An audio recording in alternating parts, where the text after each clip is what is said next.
যদি আমরা সহিহ বুখারীর 7 নম্বর হাদিস হেরাক্লিয়াস বাদশার ঘটনা যদি আমরা দেখি, প্রভাবশালী বাদশাহ রোমের, রাসূলুল্লাহ সাল্লাল্লাহু আলাইহি ওয়াসাল্লাম নবুয়ত পাওয়ার পর তিনার কাছে ইসলামের দাওয়াতে দিয়ে চিঠি লিখে দিয়ে পাঠালেন। তো হেরাক্লিয়াস বাদশাহ আগে থেকে জানতেন যে একজন নবী আসবে, শেষ নবী আসবে। যখন আরব থেকে এসেছে এটা জানতে পারলেন, তখন তিনি জাতির লোকদেরকে বললেন যে মক্কা থেকে কোনো ব্যবসায়ী কাফেলা এসেছে কিনা দেখো তো। তারা পেল একটা কাফেলা, যেই কাফেলার নেতা হচ্ছে আবু সুফিয়ান রাদিয়াল্লাহু তাআলা আনহু। তখন ইসলাম ধর্ম গ্রহণ করেনি।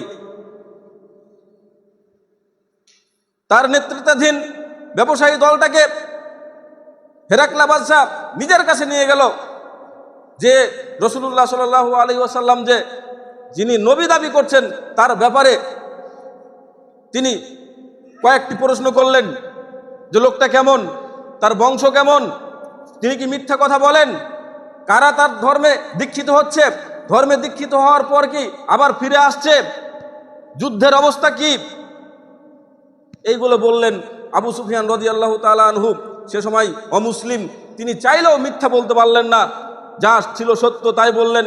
কারণ হেরাক্লা বাদশাহ বলে দিয়েছিল যে আবু সুফিয়ান যদি মিথ্যা বলে তাহলে তোমরা বলে দিও যে সে মিথ্যা বলছে, আরও যে মক্কার লোকেরা ছিল তাদেরকে। এই কারণে আবু সুফিয়ান রাদিয়াল্লাহু তাআলা আনহু সে সময় মিথ্যা বলতে পারেনি। তো হেরাক্লা বাদশাহ, প্রভাবশালী বাদশাহ, সে তখন আবু সুফিয়ান রাদিয়াল্লাহু তাআলা আনহুকে বলেছিলেন, ইন কানা মাতাকুলু হাক্কান, হে আবু সুফিয়ান, তুমি যা বললে মুহাম্মদ সাল্লাল্লাহু আলাইহি সাল্লামের ব্যাপারে তা যদি সত্যই হয় তাহলে ফাসায়ামলিকু মাউদিয়া কদামাইয়া হাতাইনি, তার রাজত্ব মক্কা কেন আমার এই পায়ের নিচ পর্যন্ত তার রাজত্ব, তিনি অধিপতি হবেন, তার দাওয়াত ছড়িয়ে পড়বে বিশ্বে। একজন প্রভাবশালী বাদশাহ তিনি বলতে বাধ্য হলেন। শুধু তাই নয়,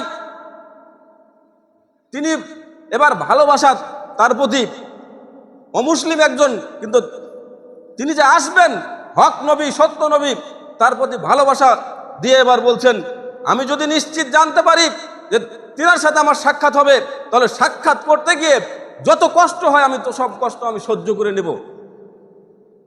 লাস্টে যে বাক্যটা বললেন তা বললেন, ওয়াইন কুনতু ইনদাহু, আমি যদি তিনার কাছে থাকি, লা গসালতু আলা কদামাইহি, আমি হেরাক্লিয়াস বাদশাহ, রোমের প্রভাবশালী বাদশাহ, আমি মুহাম্মদ সাল্লাল্লাহু আলাইহি ওয়াসাল্লামের 2 পা ধুইয়ে দেব।